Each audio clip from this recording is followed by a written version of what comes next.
Chapter 9. Be There. 10:21 a.m. Alex stared out the window of the city bus, hardly noticing the familiar landscape as a series of images rolled through his head. Jordan wishing him a happy birthday with a smirk, the crushed cupcake he left behind, his dad's pants, the light catching a faded crease, Mrs. Hamill, her face gray as ash, his mom kneeling down to him eye to eye. Nothing made any sense today, and his birthday was officially ruined. He caught a glimpse of himself in the window reflection. He looked like a pouty preschooler. Yuck. He looked away and tried to shake off his sulky mood. Then he noticed a strange silence on the bus. The other passengers all seemed to be staring at the floor. It was almost like his mood had infected the entire bus. He heard a soft mumbling nearby. An old lady in a row behind him had her eyes closed while she counted her rosary, her mouth moving silently as her trembling fingers pushed through the beads. A word of her prayer drifted into his ear. "Father," she whispered. Alex shivered. He checked out the window. They weren't even halfway home yet. The light ahead turned red. The bus slowed to a stop. He sat down a little straighter, and he realized where they were. Right next to the abandoned gas station where he saw the stray dog that morning. Behind a fence of jagged metal, the lot was covered in broken glass and rusty barrels. It was an ugly, dangerous place, and it made him feel bad to think of the dog being all alone there. Then a new thought struck him. Maybe that's why the dog ran after him this morning. Maybe the dog needed him just as much as he needed that dog. He closed his eyes tightly and made a frantic deal with the universe. "If I close my eyes and count to 10, he whispered, "he'll be there." He counted to 10, forcing himself to go slowly. Then he opened his eyes. There's no sign of the dog anywhere. Alex slumped. For a brief moment he had believed, truly, really believed. Now he just felt stupid. Outside the bus, the dog barked. Alex jerked up straight and looked down at the window. The stray dog sat outside, staring at the bus like he'd been waiting there all morning, waiting for Alex. Alex locked his eyes with the dog. The dog barked again. Alex pointed at himself and asked, "Me?" The dog nodded. Alex was 100,000% sure of it. The light turned green, and the bus pulled away from the intersection. But half a block down, the bus made a noise like someone had punched it in the gut and knocked the wind out of it. The air brakes hissed as it jerked to the stop at the curve. The door sprang open, and Alex popped out like a cork shot out of the bottle. He remembered to grab Nunu by the hand as he checked for traffic and then sprinted back to the street. "Alex, where are we going?" Nunu panted, trying to keep up. The dog watched them as they approached, his head cocked to one side. "Alex?" When he got to 10 feet away, Alex stopped. It was his first chance to see the dog up close. The mutt had already had an ice cream wrapper stuck to his paw like a shoe, and his other paws were covered in mud. There was a dark patch above his muzzle that made him look like he had a black eye. Then, in one of his ears stood up straight, while the other was turned inside out and flopped over backwards. And he was missing a bit of fur from his left haunch, where the patch of skin showed through. It was the same shade as a wad of bubblegum, stuck to his tail.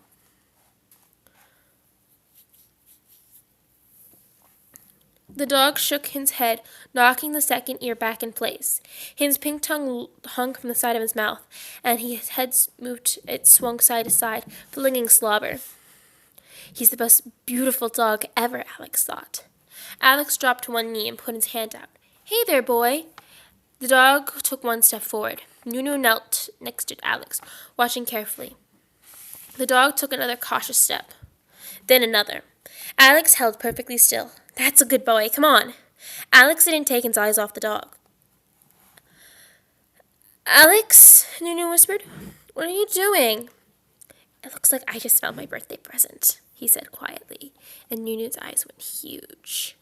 The dog inched closer. He strained his neck forward to sniff at Alex's outstretched hand.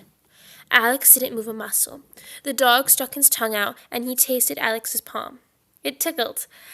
Alex held his breath as he slowly reached and scratched the dog's ear. Then the dog pounced, knocking him flat on his back. His heavy paws stood on Alex's shoulders, pinning him to the pavement. Alex started to panic. Then the dog licked Alex from one side of his face and down the other with that giant pink tongue. "Good boy, down boy, down boy!" And the dog leaned over and licked the kiss across Nunu's face, too, and then stood back, his tail wagging like crazy. Nunu giggled as Alex burst out laughing. He rolled up to his feet, and the dog let out a happy bark. Dogs don't talk, Alex was sure, but that moment he almost believed that his dog was speaking to him. He was wishing Alex a happy birthday. Chapter 10. A Dog's Life. 10:34 a.m. Alex wanted to cram everything he had thought of doing with the dog into that morning. He was sure his dog was thinking of the same thing. They were walking home because Alex knew the dogs weren't allowed on the bus. Half a block down, the dog found a stick and dropped it at Alex's feet. Alex gave it a gentle toss, and the dog sprang up and caught it in midair as it left his hand. So that's how you want to play it. The dog crouched, poised, as Alex turned to an empty lot and hurled the stick as far as he could throw it. The dog took off full speed. He didn't slow down until the last second, his paws skidding in the dirt, his butt sliding past as he lapped the stick up in his mouth. He raced back down and proudly deposited the chewed-up prize at Alex's feet, and then crouched, ready to go again.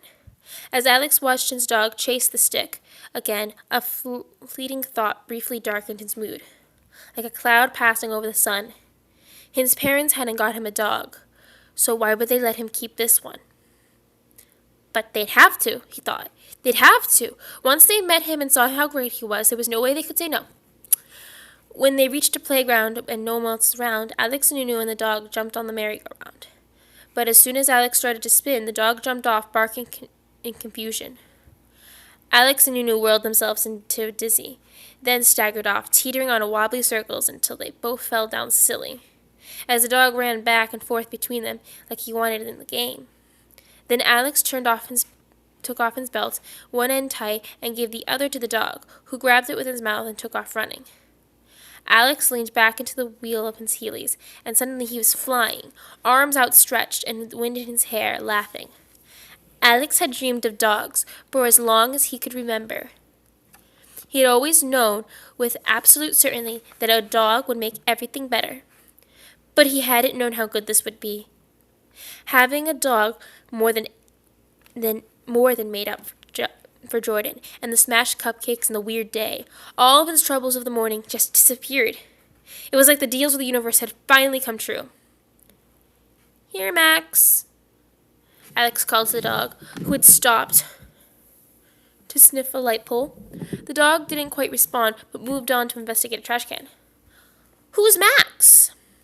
"I'm trying out my top 10 dog names. Does he look like a Max to you?" Nunu shook her head. "Here, Muffin," she called. Alex made a face. "Muffin? It's better than Max. Dogs' names are like Rex or Charlie." "Here, Buttons." Nunu tried again. Alex rolled his eyes and called the dog. "Here's Rex. Come on, Charlie." Nothing. "Over here, Fang." The dog checked out some bushes. Alex worked his way through the list. Buddy, Maverick, Genghis, Ralph, and Mugsy. The dog didn't answer to a single one. Alex was down to his last pick. "Here, Annihilator." "That's not a dog's name." The dog chased his tail, spinning in a circle, ignoring them completely. "We should call him Twirly," Nunu observed. "No." Alex Gal only goaded Nunu on. She loved it when she could get under her big brother's skin. "Or Poochie." "No." "Or Daisy." "That's a girl's name." "How about Pee-Pee?" "Pee-Pee?" Nunu pointed. The dog had his legs up, leaving his mark on the mailbox to alert the world that he had been there. "We're not calling him Pee-Pee." As they made their way through the town, Alex still hadn't found the right name for his dog, but in every respect, the universe was smiling on. him today, especially when he saw what was sitting on the window of the DeSano bakery. Right there, the main case next to trays of gingerbread men and fruit tarts and odd-looking foreign cookies, sat a platter piled 4 stories high with cupcakes, chocolate-frosted chocolate cupcakes with chocolate fudge swirls on top. "We're not supposed to have sweets before lunch," Nunu breathed as the two of them started into the window. "Pick one out you want," said Alex. "My treat." And the little bell over the door ding-a-linged a little, and they stepped inside. The dog slipped in behind them. Alex tried to push him back out, but it was like trying to move a bus. "Rex, come on, you gotta get out." And the dog just stood there, drooling as he stared around at the goodies. "It's okay, Alex, no one's here." The shop was empty. Even through the shades wrap, the building was unlocked and a neon sign buzzed open on red letters. There was no one here. Alex jiggled the door to make the bell ring again. Still nobody. He stepped cautiously behind the counter and peeked in the back. The baking tables were covered in flour. A big plastic tray full of glistening dough sat uncovered, and an apron laid in a heap on the middle of the floor.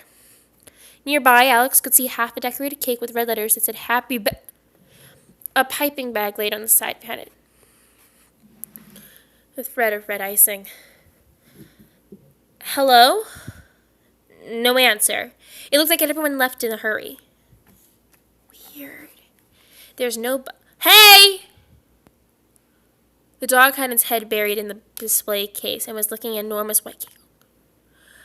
"Bad boy, get out there!" Alex had put both arms around the dog's neck and pulled it with all his might to try to get him out of the case. The dog's face was completely covered in white cake and icing.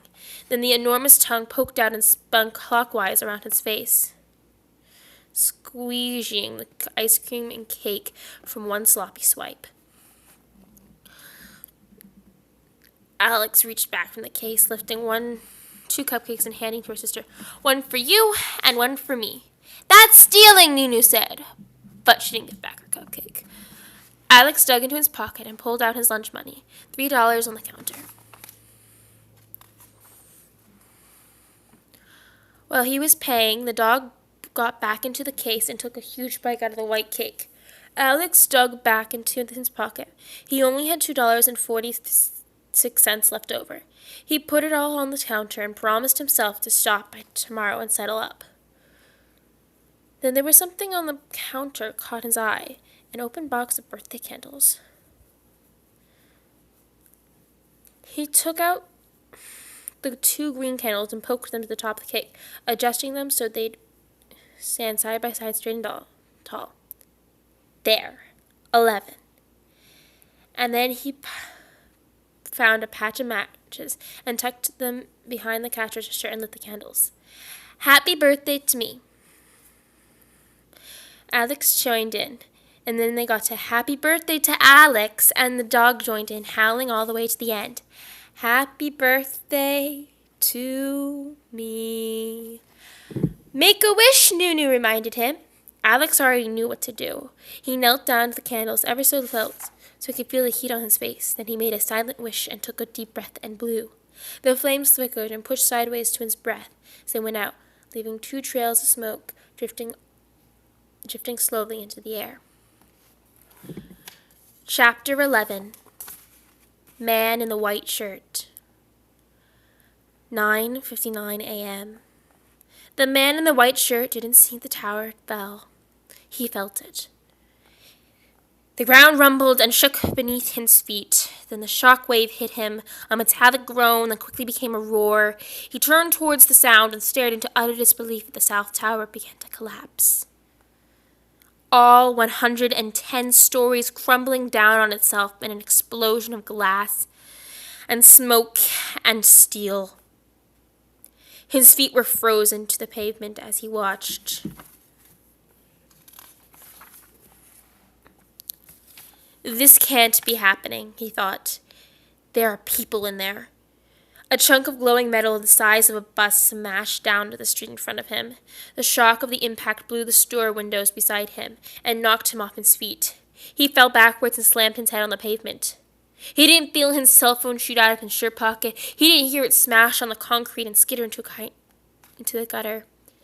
He pulled himself up and saw a woman lying in the street beside him. Her knees were bleeding and she had lost a shoe. He looked at her head and pulled her to her feet. She stared past him in horror and then took off running. He looked back. A dark gray cloud was rolling straight at him. It roared up to the street like a tsunami, a boiling swirling of dust, a smoke blown by the falling building, 10 stories high and then 30. It blocked his view of whatever was behind it. He turned to run, but the gray cloud overtook him.